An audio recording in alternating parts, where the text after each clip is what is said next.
Olá, crianças, tudo bem com vocês? Hoje, para nossa aula de língua portuguesa, nós vamos abrir o livro na página 78 e 79.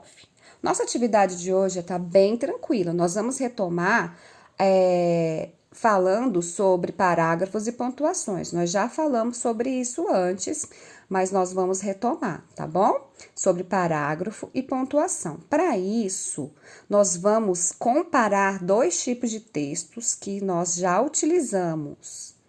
Um primeiro texto, que é o texto 1, vai ser a fábula O Corvo e a Raposa, que a gente já está estudando, já tem alguns dias aqui em língua portuguesa. E tem o segundo texto que a gente vai comparar, que é o texto Lenga-Lenga, que a gente já estudou também, A Casa do Seu Damião. O que é para vocês fazerem? É para vocês relerem esse texto, tá bom? Prestando atenção como ele é organizado, tá? Olha esse primeiro texto aqui, a fábula O Corvo e a Raposa.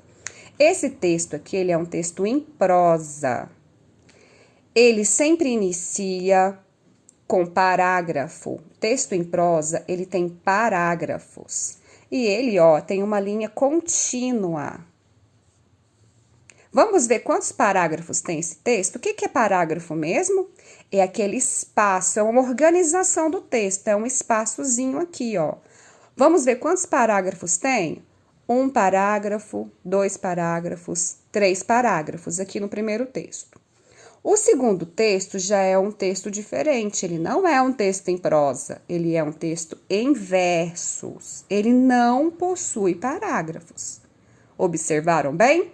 Então, vocês vão observar esses textos, vão reler esses textos, observando a organização deles para poder responder as questões da página 79. O que está perguntando aqui no número 2 da página 79? Está falando para você relacionar cada ideia de um dos textos e colocar um para indicar a fábula e dois para indicar o lenga-lenga. Então, aqui, ó, nesse quadrinhos aqui, ó, você vai colocar um quando indicar a fábula ou dois quando indicar o lenga-lenga. Lenga-lenga.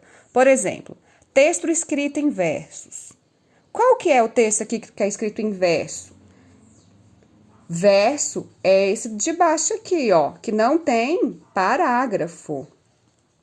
O texto de cima, o corvo e a raposa, o texto número 1, ele possui parágrafos. O texto lenga-lenga não possui parágrafos, ele possui versos. Então, você vai anotar aqui, um para a fábula e dois para o lenga-lenga.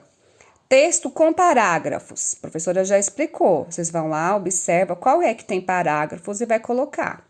Texto sem rima, texto com rima, vai lá e observa a estrutura do texto. Vocês já sabem o que é rima.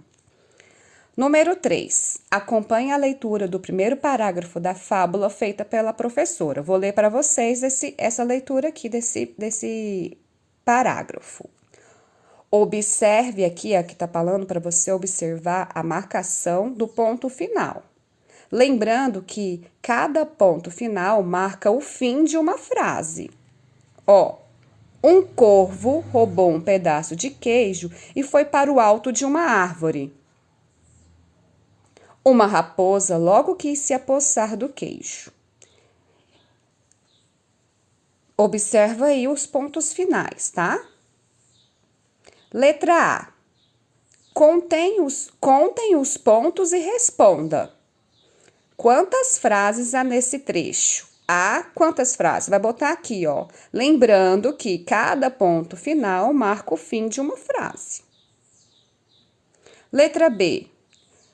Juntos, leia o texto a seguir. A raposa apanhou-o e foi embora rindo.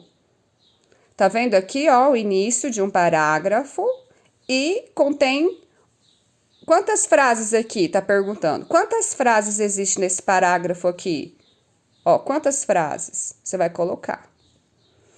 Aqui, a número 4, ele tá contando pra gente que o ponto final pode indicar que alguém fez uma declaração afirmando uma coisa. Mas há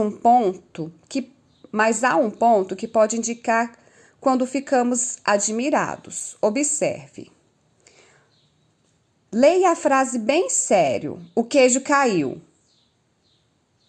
Leia a frase Muito admirado ou espantado, o queijo caiu. Olha só para vocês verem aqui, ó. Aqui, ó, não tem pontuação, mas aqui tem uma pontuação que chama ponto de exclamação. Aqui vocês vão só observar também, tá? Esse ponto de exclamação, que é esse pauzinho assim, ó, com pontinho, ele indica espanto, admiração, medo. Ele indica algum sentimento, tá bom? Qualquer dúvida, eu estou à disposição.